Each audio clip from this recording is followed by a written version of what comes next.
नमस्कार, बहुत स्वागत है आप सभी का। प्राइम न्यूज देख रहे हैं आप। मैं हूं आपके साथ सिबी सोनी। अब समय धुआंधार श्रोता का, लेकिन उससे पहले सीधे केरल लिए चलते हैं, जहां पर प्रधानमंत्री मोदी लाइव है। क्या कुछ कह रहे हैं आपको सुनाते हैं।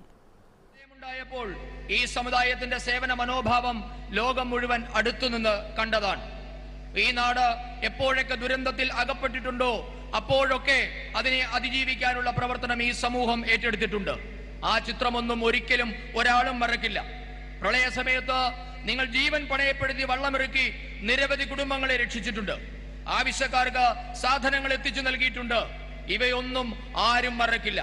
ഈ കാരണങ്ങളാലെല്ലാം തന്നെ ധീവര സമുദായത്തിന്റെ ധീരതയും സമർപ്പണ മനോഭാവവും നന്ദിയോടെ ഈ രാജ്യം ഓർക്കുകയാണ്. एनडीए सूरतगढ़े हमारी फिशरमैन कम्युनिटी की मेहनत, उनकी क्षमता देश की अर्थव्यवस्था को नई गति देने की ताकत रखती है। लेकिन दशकों तक इस बड़े वर्ग की उपेक्षा होती रही। आपके श्रम के साथ पिछली सरकारों ने कभी न्याय नहीं किया, लेकिन अब बीजेपी एनडीए सरकार आपके असीम सामर्थ्य को मान देते हुए आगे बढ़ रही है. പ്രിയപ്പെട്ടവരെ, നമ്മുടെ മത്സ്യബന്ധന തൊഴിലാളികളുടെ അധ്വാനവും കാര്യക്ഷമതയും നാടിന്റെ സമ്പദ് വ്യവസ്ഥയ്ക്ക് പുതിയ ദിശാബോധവും ശക്തിയും നൽകുന്നുണ്ട്. എന്നാൽ വർഷങ്ങളായി ഈ സമൂഹത്തിന് അവഗണന മാത്രമാണ് തിരികെ കിട്ടിയത്. നിങ്ങളുടെ പരിശ്രമങ്ങൾക്ക് അർഹമായ പരിഗണന കഴിഞ്ഞ സർക്കാരുകളൊന്നും തന്നെ നൽകിയിട്ടില്ല. എന്നാൽ ഭാരതീയ ജനതാ പാർട്ടി നയിക്കുന്ന എൻഡിഎ സർക്കാരാണ് നിങ്ങളുടെ സമാനതകളില്ലാത്ത കഴിവിന് അംഗീകാരം നൽകി മുന്നോട്ട് കൊണ്ടുപോകുന്നത്. हमारी सरकार ने फिशरमैन कम्युनिटी के सामर्थ्य को ब्लू इकोनॉमी के असीम पोटेंशियल की दृष्टि से देखा है. ये बीजेपी एनडीए सरकार ही है जिसने फिशरमैन के हितों के लिए अलग मंत्रालय का गठन किया. हमने फिशरमैन समुदाय को विकास की मुख्य धारा में लाने के लिए कई महत्वपूर्ण कदम उठाए. प्रधानमंत्री मत्स्य संपदा योजना के तहत केरलम के लिए अराउंड 1,400 करोड़ रुपए का प्रावधान किया गया है.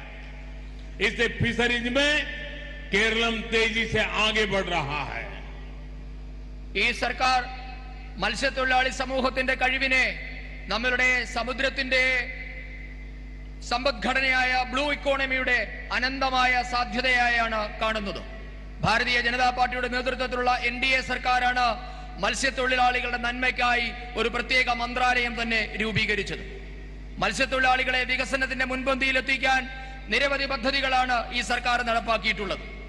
പ്രധാനമന്ത്രി മത്സ്യസമ്പദ യോജന പദ്ധതിയിൽ കേരളത്തിനു മാത്രം 1400 കോടി രൂപയാണ് നീക്കിവെച്ചിട്ടുള്ളത്. ഇതുമൂലമാണ് കേരളത്തിന്റെ മത്സ്യമേഖല വേഗം വളരുന്നത്. यहां फिशरमैन समाज को मजबूत करने के लिए कई लेवल पर काम हो रहा है.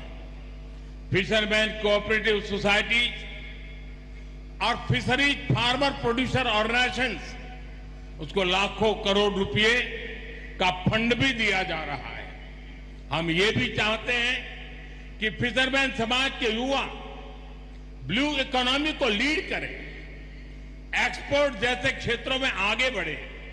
इसलिए क्रेडिट गारंटी सिस्टम के माध्यम से युवाओं को आगे बढ़ने के लिए प्रोत्साहित किया जा रहा है. പ്രിയപ്പെട്ടവരെ, മത്സ്യത്തൊഴിലാളികളെ ശാക്തീകരിക്കാൻ വിവിധ തലത്തിലുള്ള പദ്ധതികളാണ് കേന്ദ്ര സർക്കാർ നടപ്പാക്കുന്നത്. മത്സ്യപ്രവർത്തക സഹകരണ സൊസൈറ്റികൾ, മത്സ്യപ്രവർത്തക ഫാമർ പ്രൊഡ്യൂസർ ഓർഗനൈസേഷൻ എന്നിവ വഴി ലക്ഷക്കണക്കിന് രൂപയാണ് ചെലവഴിക്കപ്പെടുന്നത്. ഇവയുടെ പ്രവർത്തനത്തിനായി ലക്ഷക്കണക്കിന് രൂപയാണ് നീക്കിവെച്ചിട്ടുള്ളത്. മത്സ്യപ്രവർത്തക സമൂഹത്തിലെ യുവാക്കൾ ബ്ലൂ ഇക്കോണമിയെ നയിച്ച് മത്സ്യ കയറ്റുമതി മേഖലയെ മുന്നോട്ട് കൊണ്ടുപോകണമെന്നതാണ് സർക്കാരിന്റെ ലക്ഷ്യം. ഇതിനായി മത്സ്യമേഖലയിലുള്ള യുവാക്കൾക്ക് സർക്കാർ ഗ്യാരണ്ടിയിൽ വായ്പ നൽകി അവരെ പ്രോത്സാഹിപ്പിക്കുന്നുമുണ്ട്. एनडीए सूरतगढ़े आज टेक्नोलॉजी भी फिशरमैन समुदाय की ताकत बन रही है. इसी सोच के साथ